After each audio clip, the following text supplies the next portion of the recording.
విశ్వవిఖ్యాత నట సార్వభౌమ పద్మశ్రీ స్వర్గీయ శ్రీ ఎన్టీ రామారావు గారు నటించిన సర్దార్ పాపారాయుడు సినిమా గురించిన విశేషాలు ఈ వీడియోలో చూసి తెలుసుకుందాం.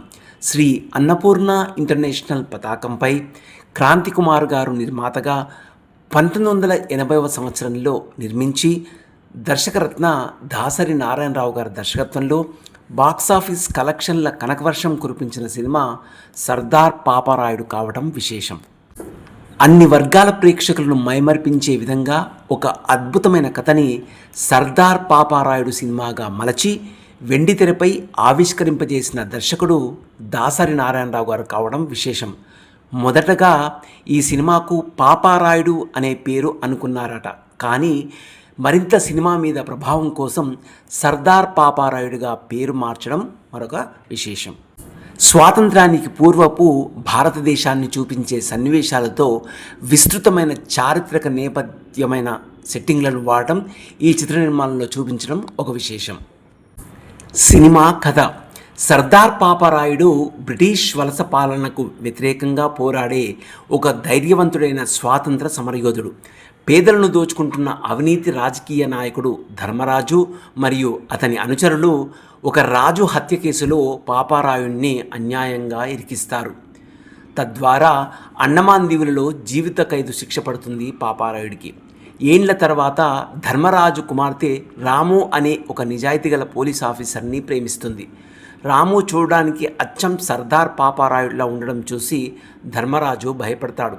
అన్యాయంగా జైల్లో గడిపిన శిక్షకు గాను ధర్మరాజుపై ప్రతీకారం తీర్చుకోవాలని భావిస్తాడు పాపారాయుడు. తండ్రి కొడుకుల మధ్య సంఘర్షణ మొదలవుతుంది. సర్దార్ పాపారాయుడు తన ప్రాణాలను త్యాగం చేస్తూ మరణించే ముందు తన కుమారుడితో సయోధ్య కుదుర్చుకొని మరణిస్తాడు. అదే ఈ సర్దార్ పాపారాయుడు సినిమా కథ. స్వర్గీయ నందమూరి తారక రామారావు గారికి అల్లూరి సీతారామరాజు పాత్రను పోషించాలన్న తన చిరకాల కోరికను ఈ చిత్రం ద్వారా నెరవేర్చుకోవడం ఒక విశేషం.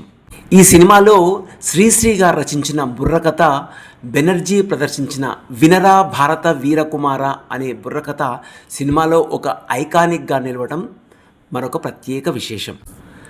ఆంధ్రపత్రికకు చెందిన వెంకట్రామ్ గారు దర్శకుడు దాసరి నారాయణరావు గారిని, సంగీత దర్శకుడు చక్రవర్తి గారిని వారి యొక్క పనితనాన్ని మరియు నటీనటుల నటనను ప్రశంసించడం విశేషం. దాసరి నారాయణరావు గారు రచించిన ఈ చిత్రంలోని శక్తివంతమైన సంభాషణలు ప్రేక్షకులను అమితంగా ఆకట్టుకోవడం విశేషం.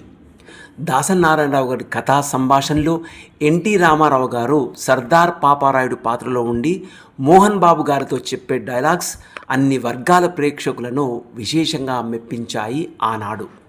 ఈ సినిమాకి సంగీత దర్శకుడు చక్రవర్తి గారు అద్భుతమైన బాణీలు అందించడం విశేషం.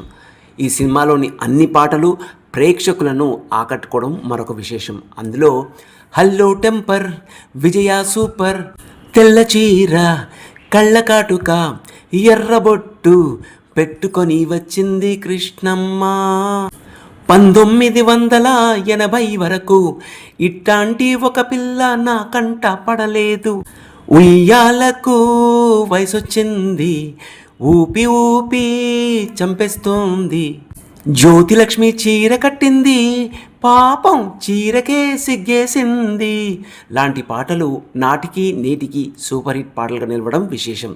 ఈ సినిమాలో జ్యోతిలక్ష్మిపై చిత్రీకరించిన జ్యోతిలక్ష్మి చీర కట్టింది, పాపం చీరకే సిగ్గేసింది అనే పాట నాటికి నేటికి కుర్రకారుని గిలిగింతలు పెట్టి అలరించే పాటగా నిలవడం విశేషమైతే ఈ పాట మొదట సినిమాలో లేకపోయినప్పటికీ ఈ సినిమాలో ప్రేక్షకులను ఆకర్షించడానికి తర్వాత ఈ పాటను జోడించడం ఒక ప్రత్యేక విశేషం.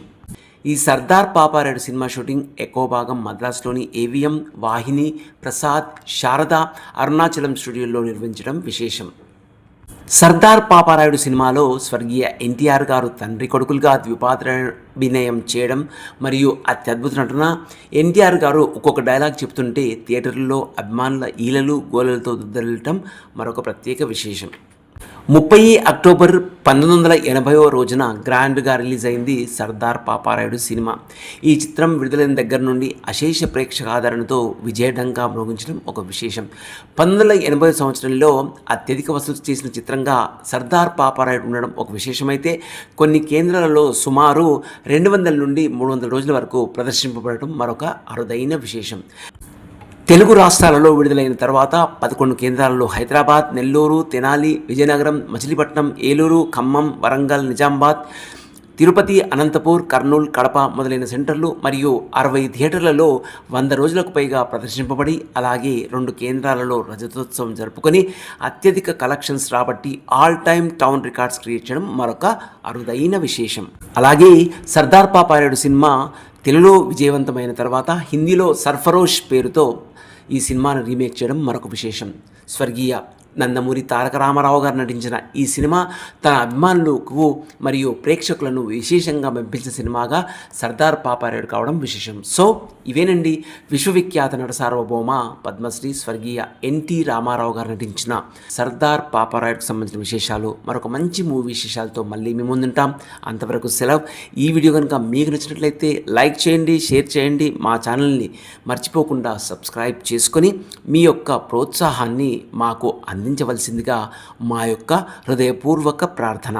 Thank you very much for watching this video.